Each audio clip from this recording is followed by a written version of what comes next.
Beer die. The game of deities was first brought to man by God.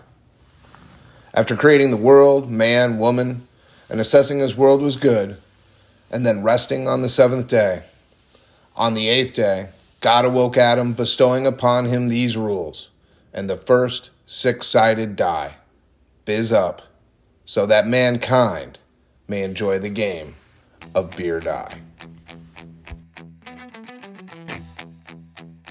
For the past 3 decades, I have had a not-so-secret obsession simmering beneath the layers of an average American life. The time has come to seek the community of like-minded true believers. This is the road to Beer Die Nation.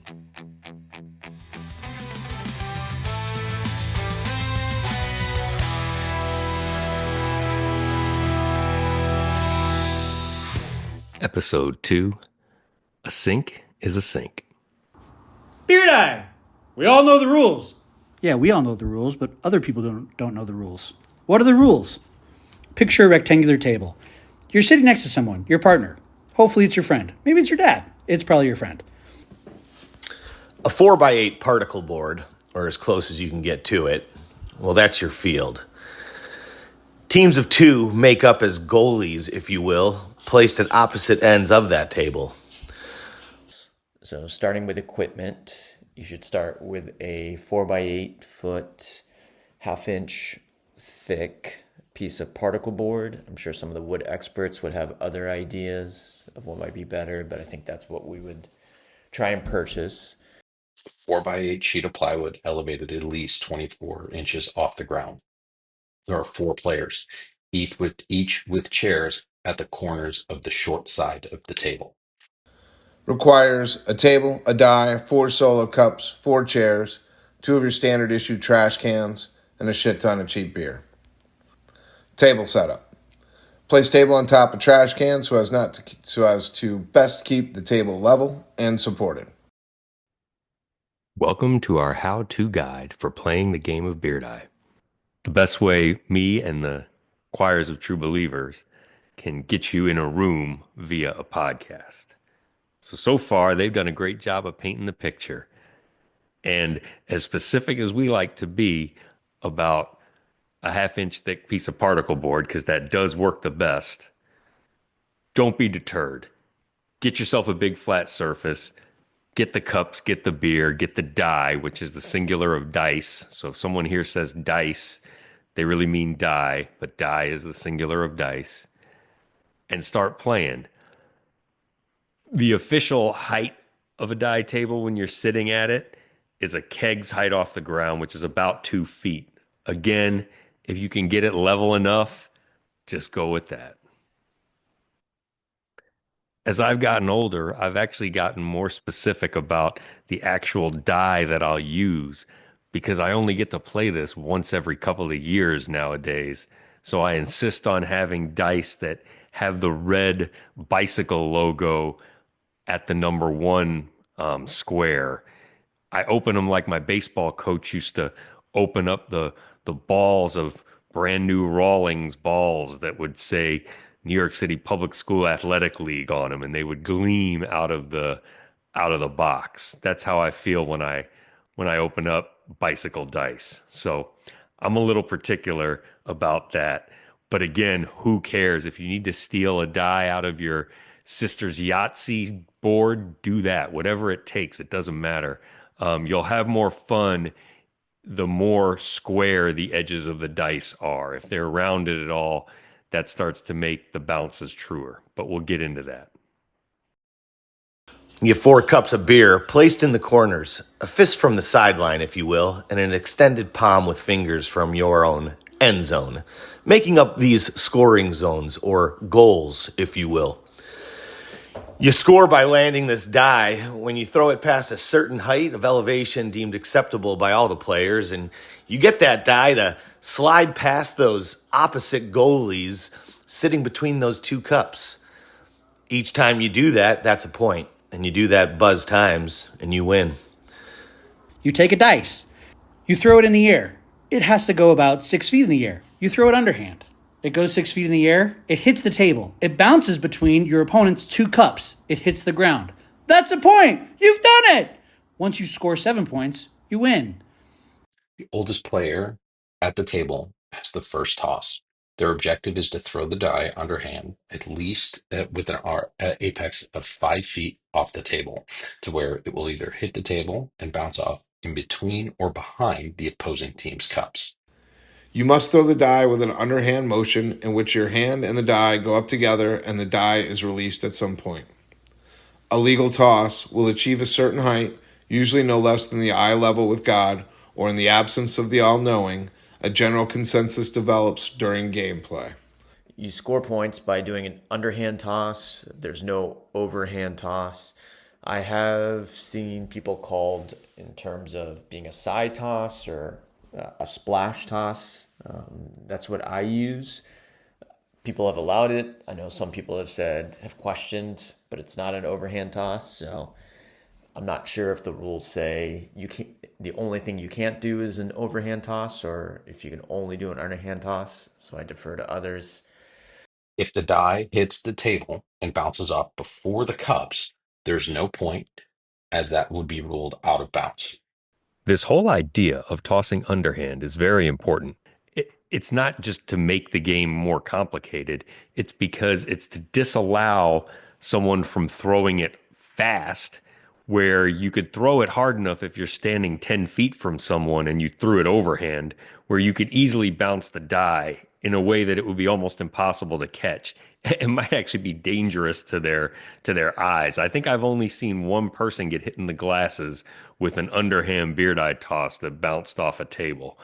So that's the whole point of the underhand toss. And it has to get above a certain height in order to, again, keep you from, you're not rolling craps at a craps table, right? You're tossing it up. It's as if there's an invisible net up there that you have to clear. But we never put an actual net up there. We just kind of call it if we feel like it's low. And that can vary by game, by person, but you kind of know it when you see it. And it sort of governs itself with that. But again, you're a lot of times you're calling your own fouls in this, right? It's a gentleman's game. So the sort of gray area of what's low and what's not can be used strategically sometimes. Each player's cup should contain 12 ounces of beer at the start of the game. This is called a full beer or a full boat. A full beer has 4 drinks in it.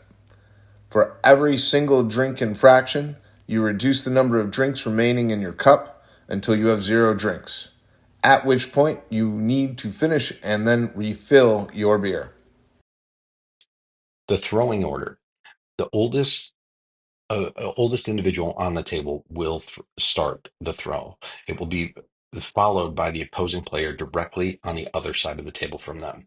Like baseball, you can't bat out of order. You mess up this order, you must have a drink. Again, remember, 4 drinks to a cup. Order is determined as each player takes a turn throwing the die. Once all 4 players have thrown, the order is set and continues throughout the game. Important to keep in mind, a sink is a sink. You play as a team, you drink as a team, you win as a team. And 99% of the time, I've seen that a toss, when it goes into a cup, it lands in the receiving team's cup.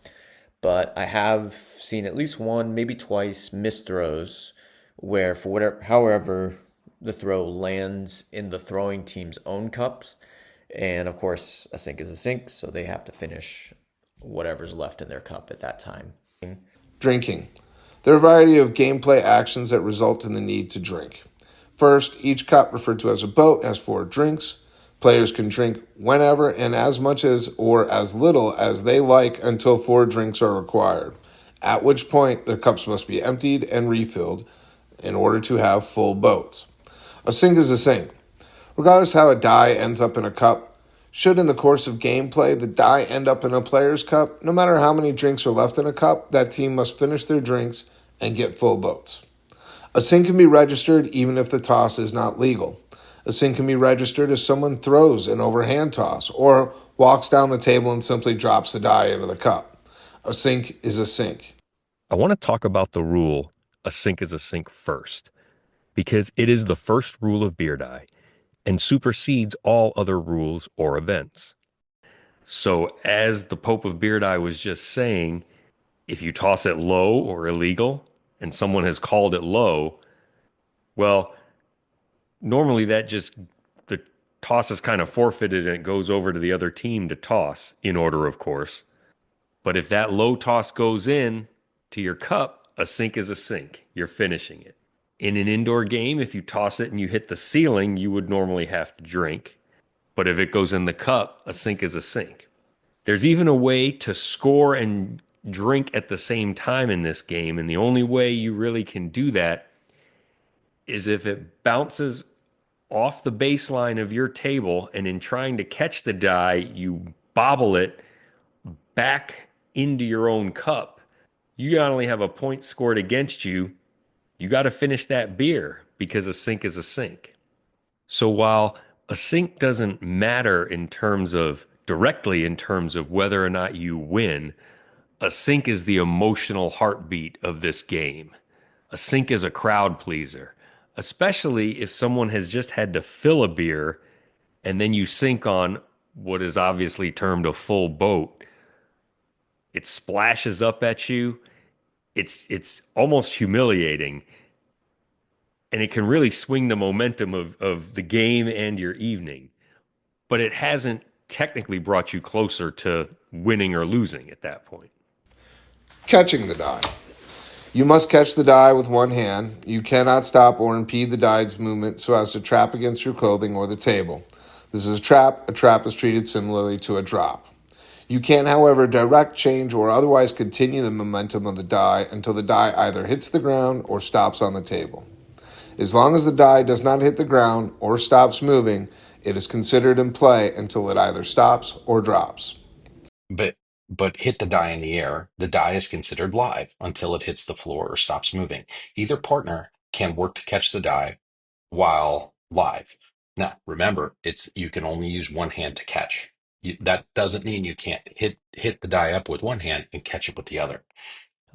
If there's an attempt to catch and the die lands back on the table, then it's the same as if it is dropped, and then that is a point. The idea of trapping and the die stopping on a horizontal surface is a little bit controversial and subject to where you're actually playing. If you're playing outside, it really doesn't matter. If you're in an inside place that might have shelves or tables near the die table itself, that die could bounce on a horizontal surface, and you can't keep the die moving on a horizontal surface unless that horizontal surface doubles as one of your body parts, like say your thigh. You can move your thigh to keep the die moving so it doesn't come to rest on that horizontal surface.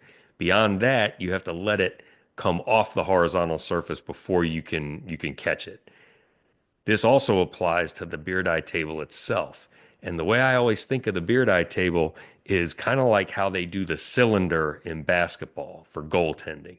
You can't reach over the table to touch the die. If you do, it's a drink.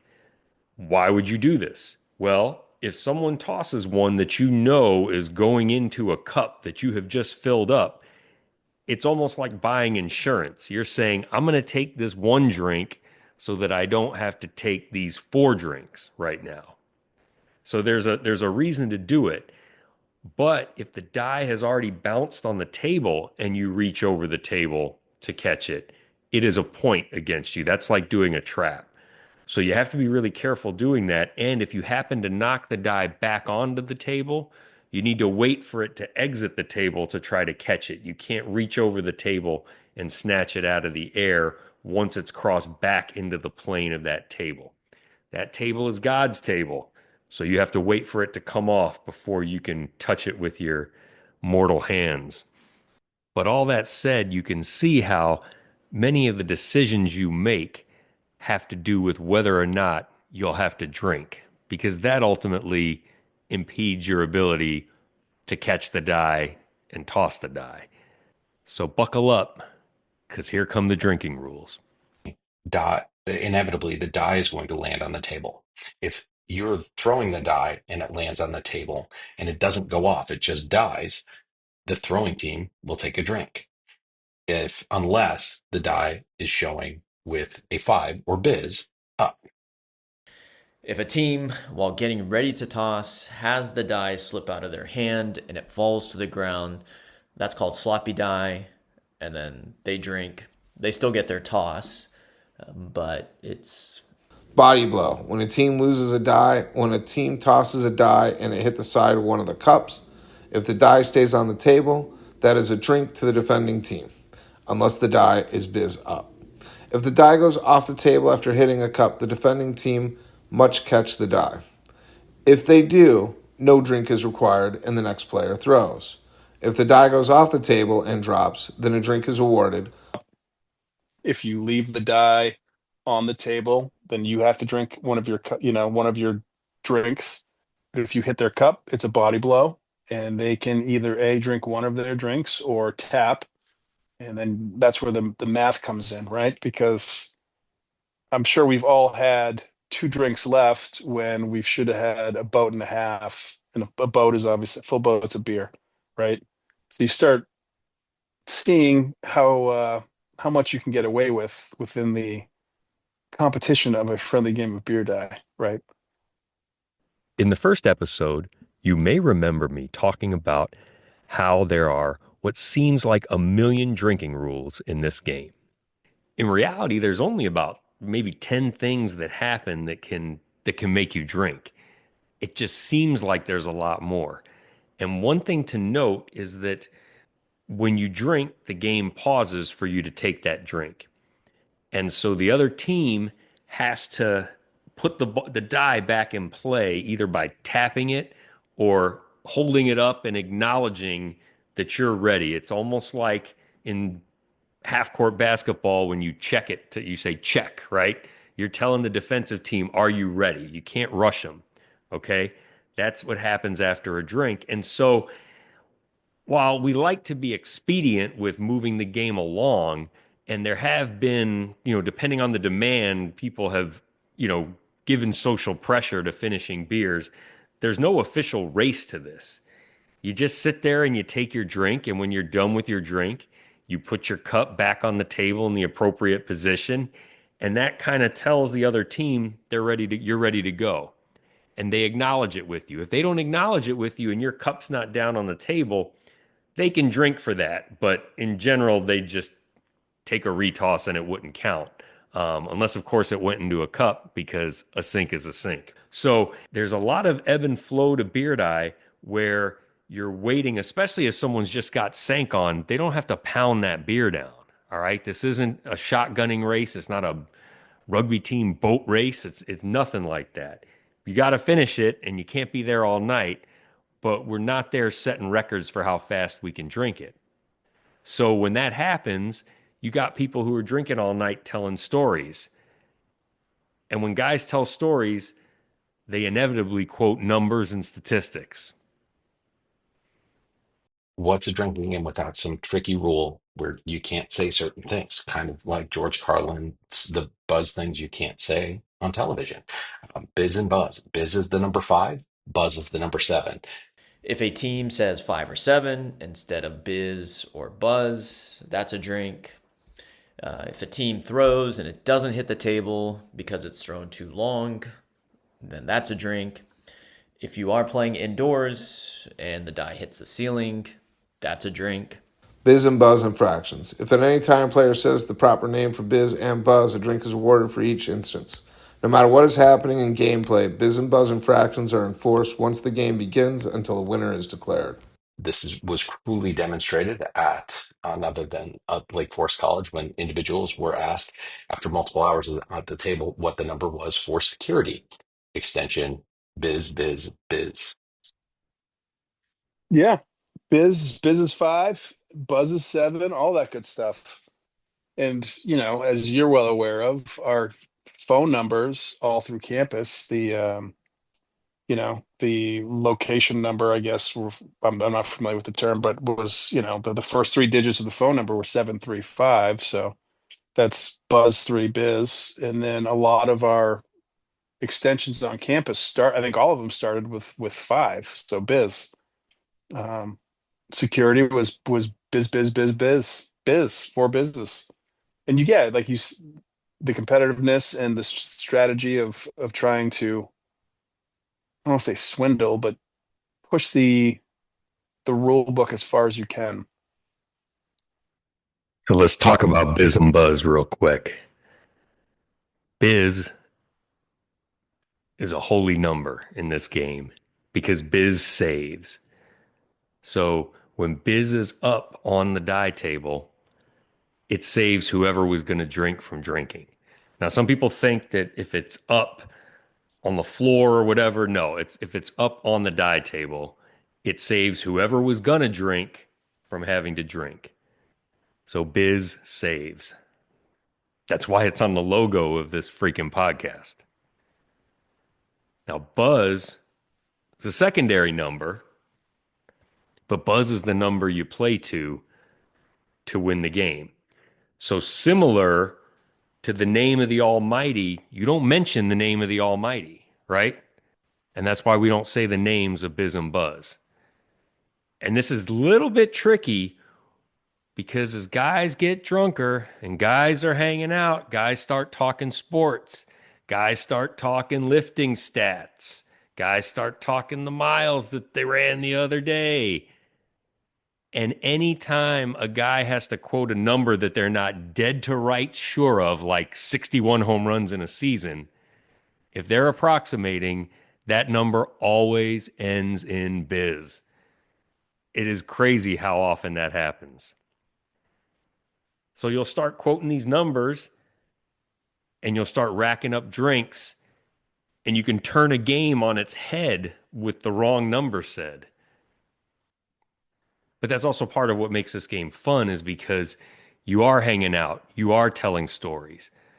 And that's why the Choir of True Believers comes on here 40 biz years later or whatever it's been, 30 biz years later, to talk about this. Because the bonds you develop telling those stories and hanging out, that's why this game imprints so tight. But it adds a complexity to having to have your brain locked in and not messing up. And on the flip side, you can be on offense with that and start trying to trap people. The smartest person any of us went to school with one time got me at a beer die table because he said he wanted to call my roommate to bring him up. And what was our number again? And I said we used to just give 4-digit extensions, and our number was 5756. He knew I'd catch it if he asked for security's number. That's ridiculous. But he knew he could get me because he knew my number. And I had to do 3 drinks, which was a ton for sophomore year me. So I waited in the weeds because this dude was the smartest guy we knew. And it took me another 4 years, but I waited until he and I were living together in Chicago, and we had picked an apartment that had a garage that we had full control of, which basically became a beer die stadium. And we were sitting there one night, and I told him that at our corporate team building event, I saw a guy actually make a 610 split. And he said, "Don't you mean 710?" And I said, "What was that?" And he said, "Fuck you."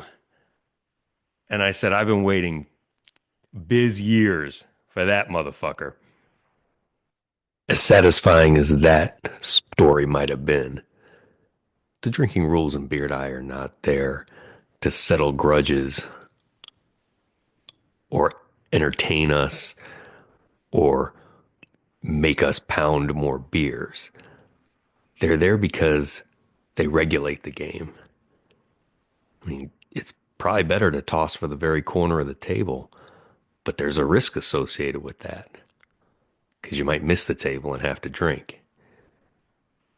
And you can't make a crazy illegal toss that ricochets off the ceiling, although that might be cool. We might want to think about that. Or toss it overhand such that the opponents have no chance of catching it. They provide a structure where you have to have your brain multitasking the whole time you're trying to throw and catch this die. It adds a layer that's just not there with many other activities on this planet. And that's why we see it as elevated. and that's why we're true believers. So who does regulate the game of true believers? When possible, having a named referee, called God, can determine what happens during questionable throw outcomes. God is all-knowing. God is all correct, is always correct. There is no higher authority that can determine an outcome. The role can be either very formal or managed at writ large by the players and or spectators.